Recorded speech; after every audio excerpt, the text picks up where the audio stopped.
I'm going to discuss with you a stunningly important electromagnetic wave phenomenon that is central not only to our understanding of the behavior of electromagnetic waves, which is our current interest, but also our understanding of atoms and molecular behavior, and also it acts as the basis for so much of our scientific measurement and technology.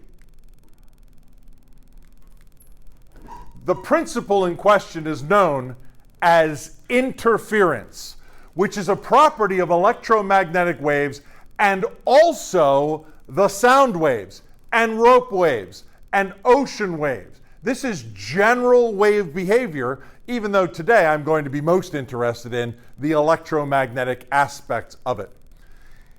Here is the experiment that you do.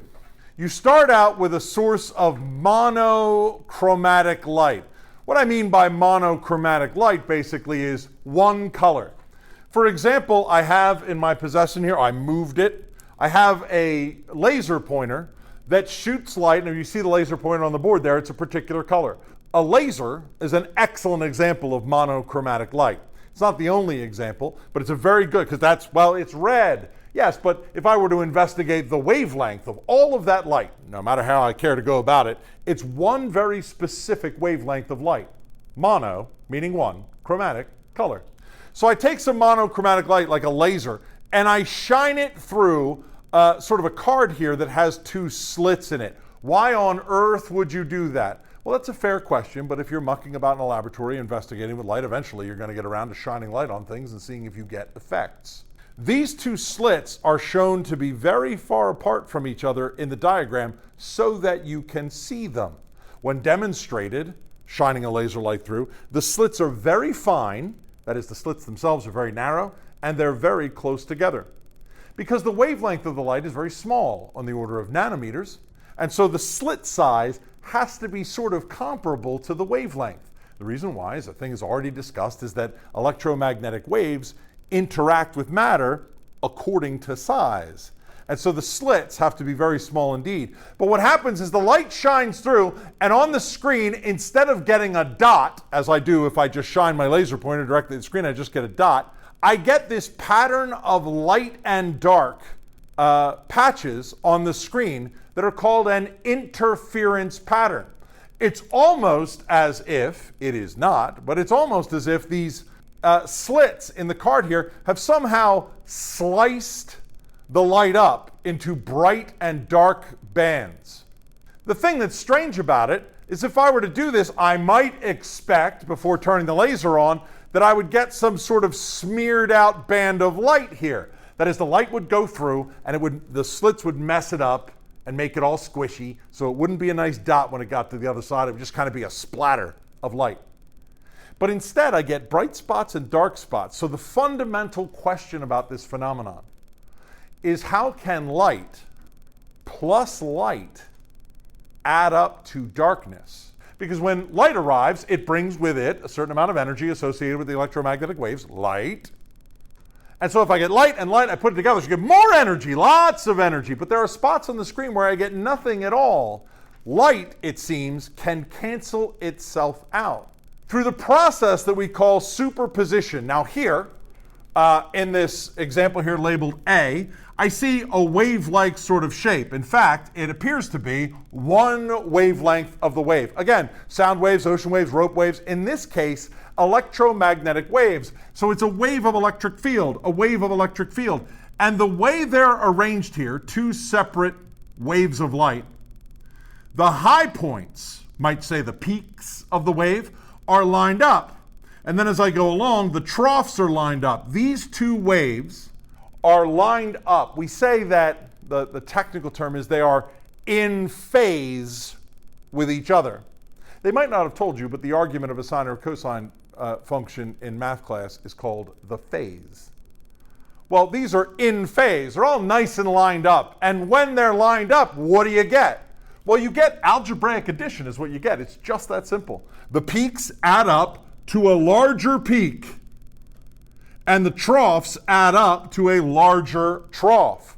Two waves that are in phase with each other add up in such a way that they reinforce, in the case of light, become brighter. We call this constructive interference because it builds the light up. Construction. But I could also have a situation where I have two separate light waves, but when they're in the same place at the same time, while one light wave is up here with an upward peak, the other one is downward with a trough. Now the electric field of light adds as a vector, just like forces. We've talked about instances where the force up is canceled by the force down, or the force to the left is canceled by the force to the right. Well, that's what will happen here, because the upward electric field would cancel the downward electric field, and the same thing half a wavelength along, where the electric field is then downward and upward in those instances, it still adds to zero, and the result is nothing. And so I've just answered that question. How can two light waves add up to nothing? Well, if they come together out of phase, or totally out of phase, or completely out of phase, language to describe that, then just like forces on a free body diagram, they can cancel each other out completely. Now, those are the two extreme cases, perfectly in phase or completely out of phase one with the other. They can be in between where they don't quite line up. And when they don't quite line up correctly, you get partial cancellation, partial interference. So we've got three kinds of interference. The kind of interference where it builds the wave up, it's called constructive. And the kind where they cancel out completely, it's called destructive. And then sort of in between, you get partial interference, where the waves mess each other up. Monochromatic light is coherent when all of the peaks line up. It's not good enough to put a light bulb behind a blue filter and say, oh, look, I have blue light. Because while the light is all blue and may be monochromatic, the waves aren't all lined up. Lasers are kind of special in this regard because laser light, by virtue of the physical process that creates laser light is called coherent. Because when the laser light is produced, all of the peaks of the laser light line up. So if I have two rays of coherent light and have them travel different, well, I'll say this first before I make this comment. If I have two rays of coherent light and they travel the same distance, then they wave the same number of times, and when they arrive, they are in phase with each other. But if they travel different distances, when they arrive, they can arrive out of phase and they become misaligned. The misalignment causes interference. In fact, if you get just the right amount of misalignment of the waves, you can get completely destructive interference and get, for example, a black fringe on the interference pattern, where light plus light adds up to nothing. What we say in the biz is that a path difference of the light traveling from point A to point B causes a phase difference. Anytime light travels a distance and another ray travels a different distance, there's a difference in the length of path, and that difference in the length of the path causes a difference in phase. With this idea in mind, it becomes possible for me to explain why there's an interference pattern. I know this diagram is super busy, and you're probably not going to make an attempt to draw it because it's just nuts. Here's a source of coherent light. When the light comes out, the waves are lined up with each other. The peaks are lined up with the peaks, lined up with the peaks. But one part of this coherent light source goes through one slit, and the other goes through the other slit. This has been exaggerated a little bit to make the diagram only horrible to look at instead of impossible to look at. When those light waves go through each one of these slits, they spread out as if the slit is its own individual source of light. Let me focus here on the rays that go to the middle of the screen, where the position on the screen is exactly directly across to the center between the two slits. A ray that travels from the slit that's labeled M to the center of the screen, and one that travels from the slit labeled N to the screen, those two waves travel the same distance. They started out in phase with each other, and because they travel the same distance, when they arrive at the screen, they're still in phase with each other. Because there's no difference in the length of the path, there's no change in the phase. The phases are the same, and you get adding up of light. You get constructive interference. The waves add when they get to the screen. But a little above or a little below, let's discuss above, the waves that come from M travel to that position on the screen, and the waves that come from N have to travel further to get there. And hopefully you can see, if you just sort of ignore this space in between that just looks like ramen, when you get to here, one of the waves is going up and the other one is going down, because the difference in the distance that they traveled has resulted in them being out of phase completely. And so when they arrive at that point in the screen, they cancel. And I get no light at that position on the screen. I get darkness. I get destructive interference. So I have a bright band and then I have a dark band. Now, above that dark band, there's a bright band again. And the reason why is that when the ray goes from M and arrives at the screen, the one that goes from N and travels to the screen travels a different distance.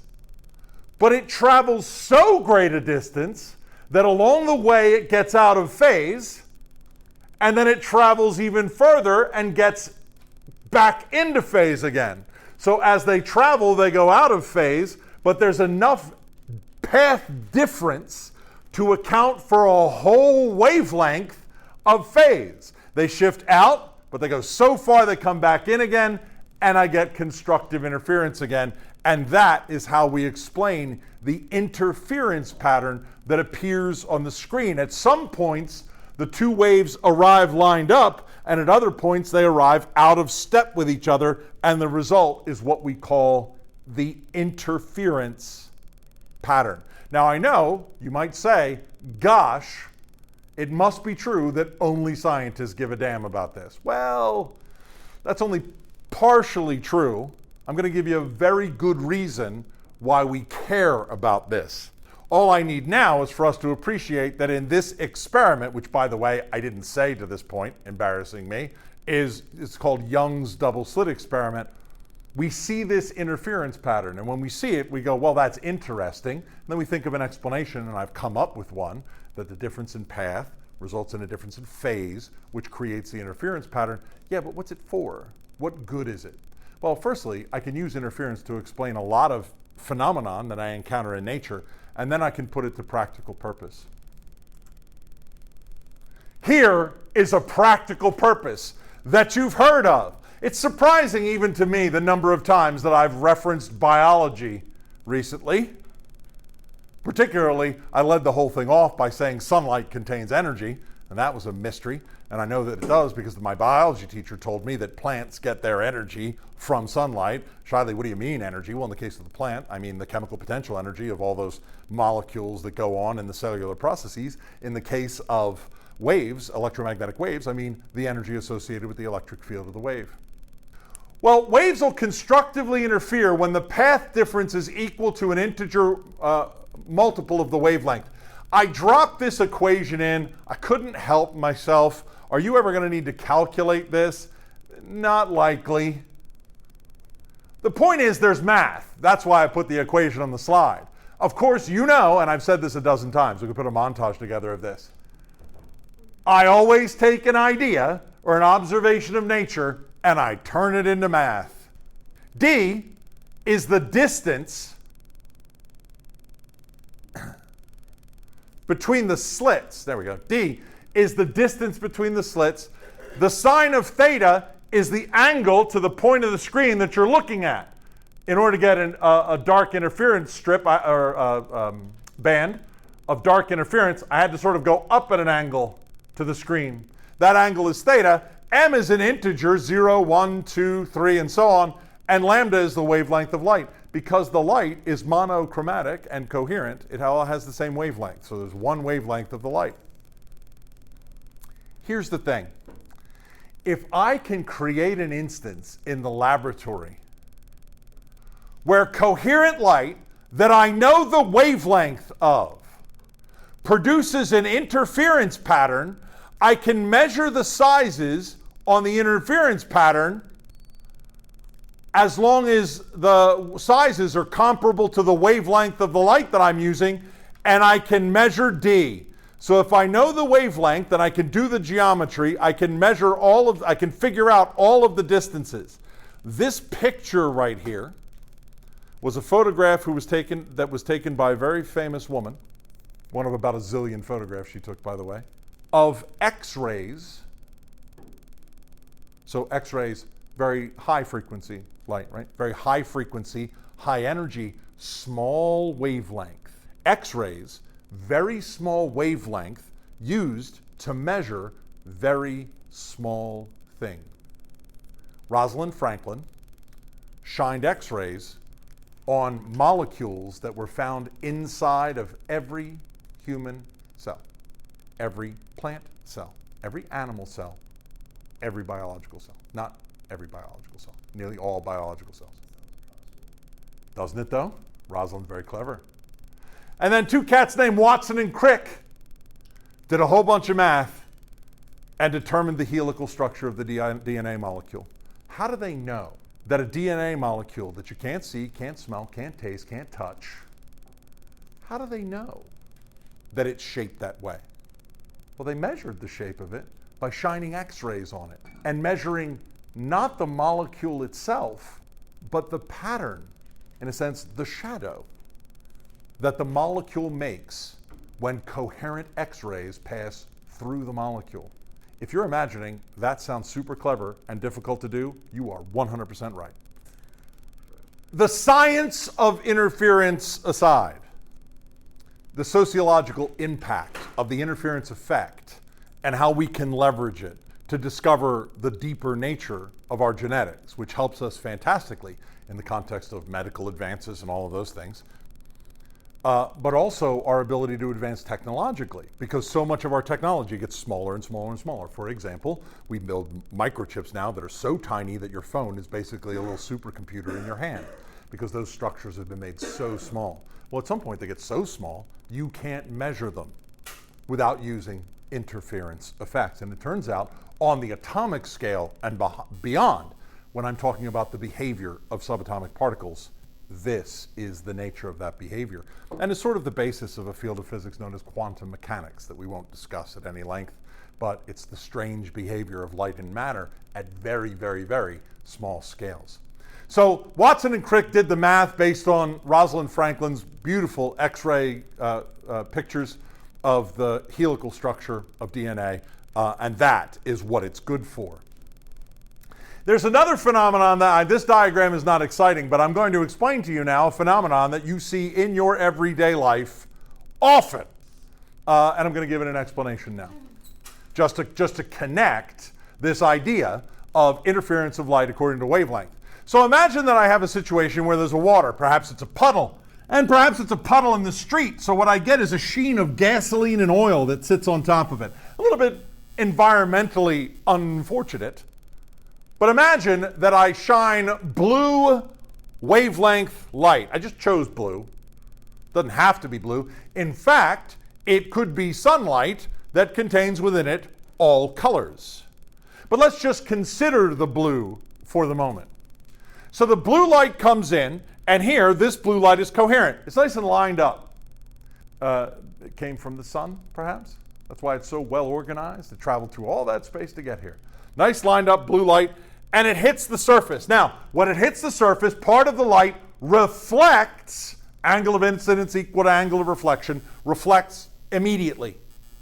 Part of the light refracts into the gasoline layer, crosses the gasoline layer, reflects, comes back to the surface of the gasoline layer, refracts again, and off it goes. Now, because the reflections and the refractions happen in this very, very thin gasoline layer, when the blue light comes out again, it is in proximity. It hasn't been displaced that much. But of course, the blue wavelength is on the order of nanometers. It is very small wavelength. If the thickness of the gasoline is just right, when the waves arrive at your eye, they will be out of phase with each other. And the blue is eliminated. And so what you end up seeing is a lot of yellow, color by subtraction. Now, that depends on the thickness of the film, because the thickness of the film is going to determine the path difference, and the path difference will determine the phase difference, and that is associated with the wavelength. So this destructive interference happened for blue. There's another wavelength of light that when it strikes this surface and reflects and refracts and bounces off the gasoline is going to constructively interfere when it comes to your eye, which means the surface of the gasoline will appear colored. And you've seen this, haven't you? You look at a puddle and it is not fresh, drinkable water. The puddle in the street has these strange rainbow, twisty, swirly patterns. And so you get constructive and destructive interference based on the path difference of looking at the surface of the gasoline on water at an angle. Here's a view of it that hopefully is very familiar to you from your childhood. Soap film. Soap film on a ring, like blowing bubbles. When you look at it at an angle in the sunlight, you see this rainbow of colors here. What's happening is that gravity has made the film thicker near the bottom and thinner at the top. And so as you go from the top of the film to the bottom of the film, the thickness changes, and so the wavelength of the light that destructively interferes when it reaches your eye changes, and you see not the rainbow, but the subtractive colors, the colors on the cereal box, cyan, magenta, yellow, not RGB, but cyan, magenta, and yellow.